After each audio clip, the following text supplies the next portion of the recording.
Welcome to new lesson.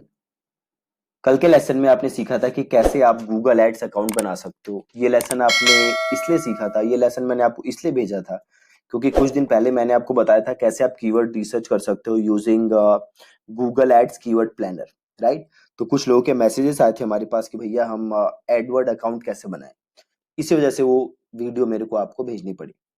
आज के lesson में हम बात करेंगे अबाउट ऑन पेज एसईओ।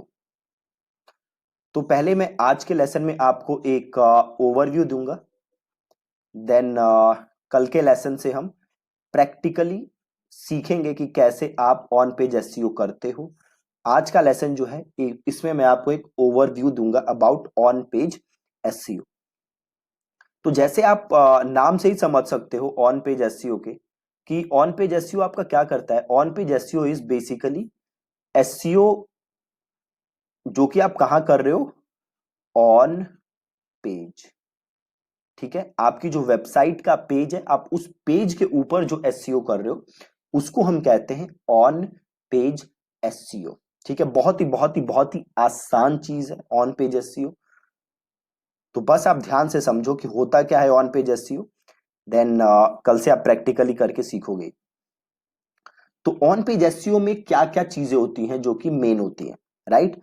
तो सबसे पहले जो चीज है वो है आपका जो पेज है या आपका जो कंटेंट है उसका यूजर एक्सपीरियंस। ठीक है, इसका मतलब क्या है कि सपोज मैं आपके पेज पे गया, राइट। तो आपका जो पेज है वो बहुत ही ज्यादा इजी फ्लो में होना चाहिए।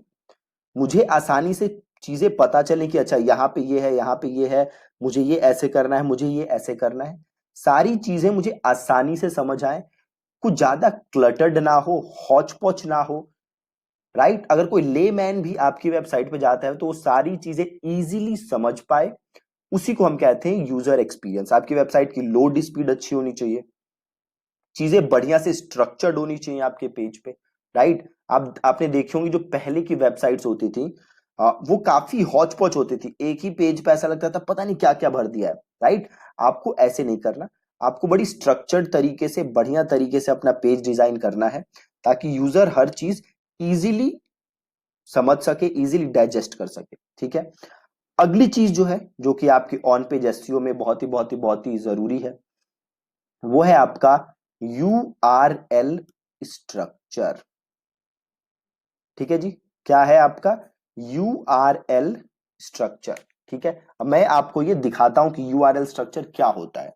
तो सपोज करिए मैं एक सर्च करता हूं बॉडी बिल्डिंग सप्लीमेंट्स। ठीक है, मैंने सर्च मारा बॉडी बिल्डिंग सप्लीमेंट्स, आप देख रहे हो ऊपर कुछ एड्स आ रही हैं। अब मैं थोड़ा नीचे आ जाता हूं, यहाँ पे एक एड आ रही है, the 8 best supplements for strength athletes and body builders. ठीक है, अब इसे क्लिक करते हैं। अब आप ये देखो, ये देख लो, ये होता है यूआरएल स्ट्रक्चर।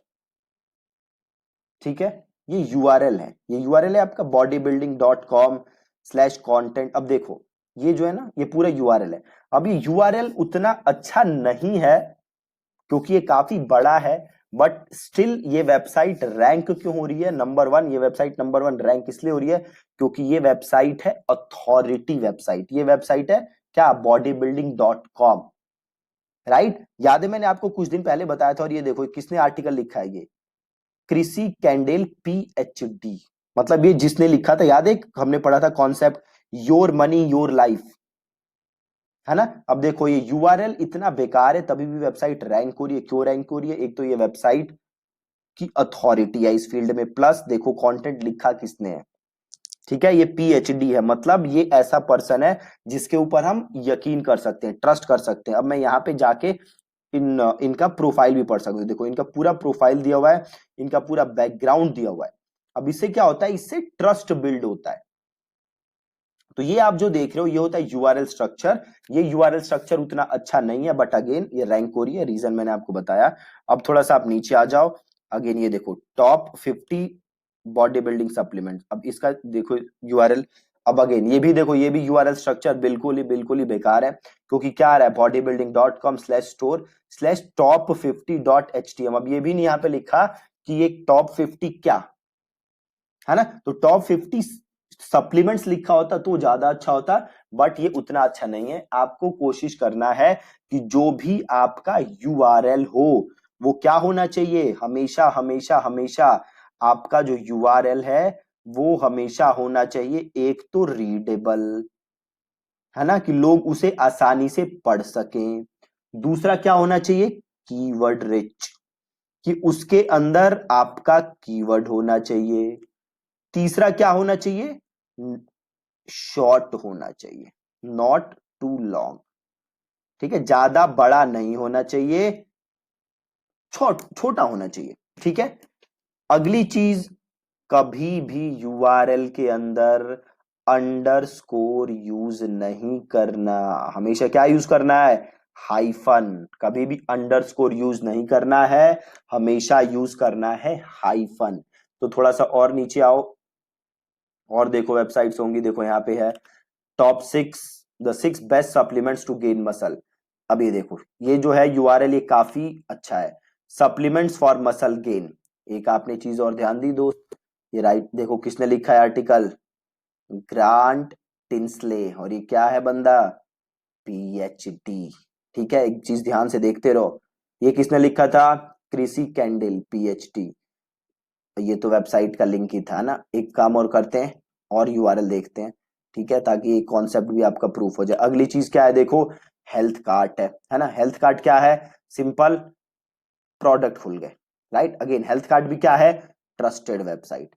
अगली देखो क्या है, top10subs.com, इसमें क्या है, ये नॉर्मल बॉडी बिल्डिंग रिव्यू है। अब ये देखो, ये बहुत ही अच्छी वेबसाइट है जिससे आप काफी चीजें सीख सकते हो। और एक चीज देखो यहाँ पे भी, ये देखो क्या है, ये जो बंदा जिसने ये वाला लिखा है, अगेन ये बंदा भी क्या है, इस बंदे के पास, या ये कोई लेडी है, एना रियसड्रॉप is a registered dietitian nutritionist with 11 year experience in the field of nutrition and diabetes. क्या बताओ, आप इन पे ट्रस्ट कर सकते हो, नहीं कर सकते, बिल्कुल कर सकते हो। तो अगेन यहाँ पे भी क्या चीज प्रूव हो गई कि आपके पास अथॉरिटी होनी चाहिए अगर आप ऐसा कंटेंट लिख रहे हो, ठीक है। तो अभी तक क्या चीज सीखा आपने, जो आपने योर मनी योर लाइफ के बारे में सीखा था, वो भी कॉन्सेप्ट यहाँ पे प्रूव हो गया दोबारा, ठीक है। प्लस यूआरएल स्ट्रक्चर कैसा होना चाहिए, तो रीडेबल होना चाहिए, प्लस कीवर्ड होना चाहिए आपका उस यूआरएल के अंदर, प्लस ज्यादा लंबा नहीं होना चाहिए, प्लस कभी भी अंडरस्कोर यूज नहीं करना है कीवर्ड के अंदर, ठीक है। आगे के लेसन्स में मैं आपको प्रैक्टिकली करके दिखाऊंगा कि एक कैसे आप सेट करते हो। आज जस्ट आप समझ लो कि यूआरएल स्ट्रक्चर होना कैसे चाहिए।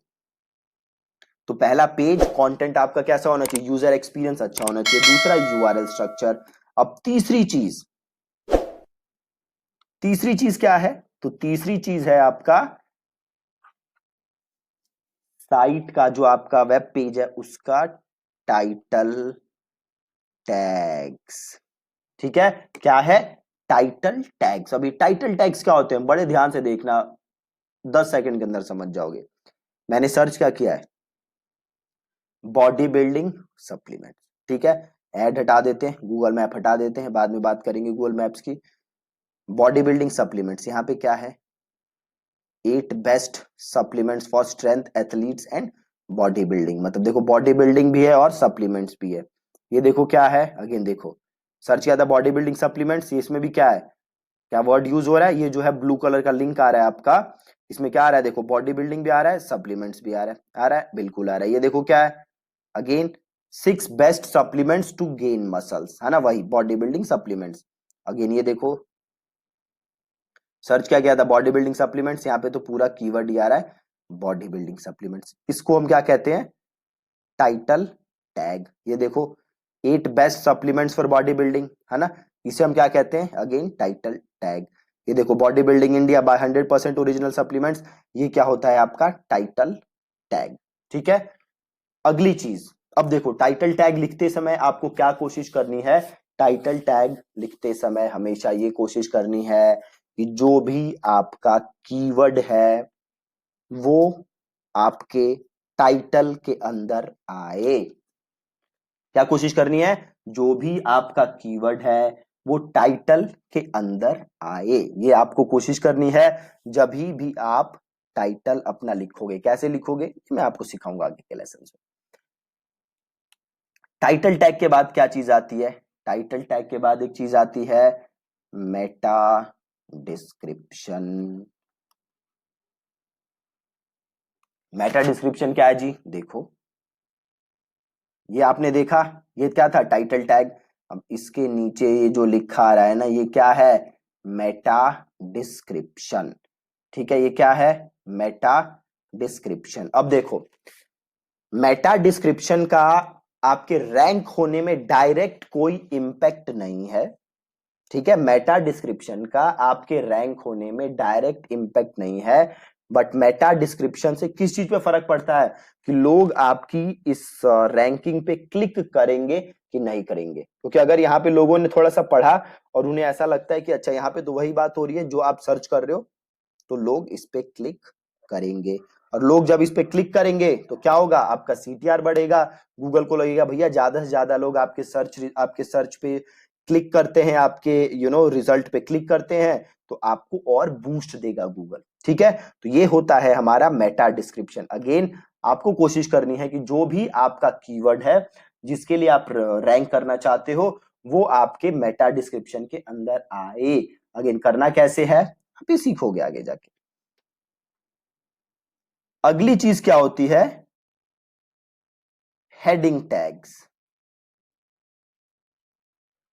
ठीक है, ये बड़े टाइप के होते हैं, H1 tag, H2 tag, H3 tag. अब देखो ये हेडिंग टैग्स करते क्या है?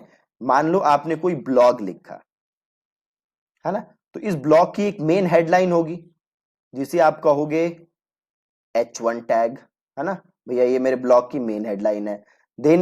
देन एक और हेडलाइन आप लिखोगे ना, उसको आप और समझाने की कोशिश करोगे। एक जो आपका मेन पॉइंट होगा ब्लॉग का, एक होगा ना मेन पॉइंट, जो मेन मेन चीजें होती है ना, बुलेट जो हम बनाते हैं जब आप आंसर लिखते हो, नोट्स बनाते हो, कुछ बुलेट्स बनाते हो, मेन मेन चीजें। तो एक और को आप क्या करोगे? H2 tag. अगली कोई और मेन चीज है, बुलेट पॉइंट है जिसे आप हाईलाइट करना चाहते हो, तो आपने उसे दे दिया H3 टैग, है ना। अब ये टैग देने कैसे हैं ये आप सीखोगे आगे के लेसन्स में। बस अभी आप ये समझ लो कि कुछ हेडिंग टैग्स होते हैं, है ना। हेडिंग टैग्स करते क्या है? ये आपका जो ब्लॉग है उसकी जो इंपॉर्टेंट चीजें हैं बेसिकली उसको आप हाईलाइट करते हो through heading tags. Again heading tags कैसे लिखनी है ये आप आगे के लेसन्स में सीखोगे। अभी बस आप एक ओवरव्यू समझो। अगली चीज क्या है? अगली चीज है इंटरलिंकिंग। ठीक है जी, इंटरलिंकिंग। अभी इंटरलिंकिंग क्या होती है देखो, एक सेकंड में आप समझ जाओगे। सपोज करो ये मैंने क्लिक किया द 8 बेस्ट सप्लीमेंट्स, ये जो रिजल्ट था। अब मैं नीचे आया, थोड़ा नीचे आते हैं। अब ये देखो ये कुछ लिखा हुआ है ना, क्रिएटिन सप्लीमेंटेशन। अब अगर इसको मैं क्लिक करूं तो नया पेज खुल जाएगा। ठीक है, नया पेज खुल गया। तो यहां पे क्या किया हुआ है? इंटरलिंकिंग। इन्होंने अपने दूसरे पेजेस को इस ब्लॉग के अंदर किया हुआ है लिंक। और ये जो आप देख रहे हो ना, जो ये लिखा हुआ दिख रहा है क्रिएटिन सप्लीमेंटेशन, इसको हम क्या कहते हैं? इसको हम कहते हैं हाइपर टेक्स्ट। ठीक है, इसको हम क्या कहते हैं? Hyper text. और ये जो क्लिक होके आ रहा है ये क्या था? ये था इंटरलिंकिंग। ठीक है, ये था इंटरलिंकिंग। और थोड़ा सा नीचे आ जाओ, देखो ये कफीन, ये क्लिक करूं अगर मैं तो नया पेज खुल जाएगा। तो ये क्या है? इंटरलिंकिंग। ठीक है जी। तो जब भी आप अपना ब्लॉग लिखोगे तो आपको अपने बाकी कंटेंट को क्या करना है? इंटरलिंक करना है। ठीक है, कैसे करना है अगेन आप सीखोगे। अगली चीज क्या करनी है आपको? Image optimization. मतलब आपको अपनी इमेजेस को भी ऑप्टिमाइज करना है ताकि वो गूगल के सर्च रिजल्ट में आ जाएं। फॉर एग्जाम्पल मैं अगर वापस जाऊं और बॉडी बिल्डिंग सप्लीमेंट मैंने क्लिक मारा, यहां पे देख रहे हो इमेजेस आ रहा है। अब अगर मैं इमेजेस पे जाऊं तो यहां देखो मुझे काफी सारी इमेजेस नजर आ रही हैं। राइट। तो मुझे अपने इमेजेस को ऐसे ऑप्टिमाइज करना है कि वो गूगल के सर्च रिजल्ट के अंदर आए। ठीक है, तो जो आपका ऑन पेज ऑप्टिमाइजेशन है उसकी ये कुछ मेन चीजें हैं जो कि आपको ध्यान रखनी है। ये इन सब का ओवरव्यू था। एक दो और छोटी छोटी चीजें हैं इसके अंदर जो कि हम जब कल के लेसन से प्रैक्टिकली करना सीखेंगे तो उस दौरान हम सीख लेंगे। ठीक है, ये था एक ओवरव्यू जो कि मेन चीजें आती हैं ऑन पेज एसईओ में। कल से हम इसको प्रैक्टिकली करना सीखेंगे कि कैसे सारी चीजें करनी है, कैसे आपका पेज का स्ट्रक्चर होना चाहिए, प्रैक्टिकली कैसे करना है वो हम सीखेंगे कल के लेसन में, कल के लेसन से। बट उसके पहले आपको एक पता होना चाहिए कि चीजें होती क्या हैं और क्या क्या होती हैं। ठीक है, so that's it from today's lesson. Thank you so much for watching this video.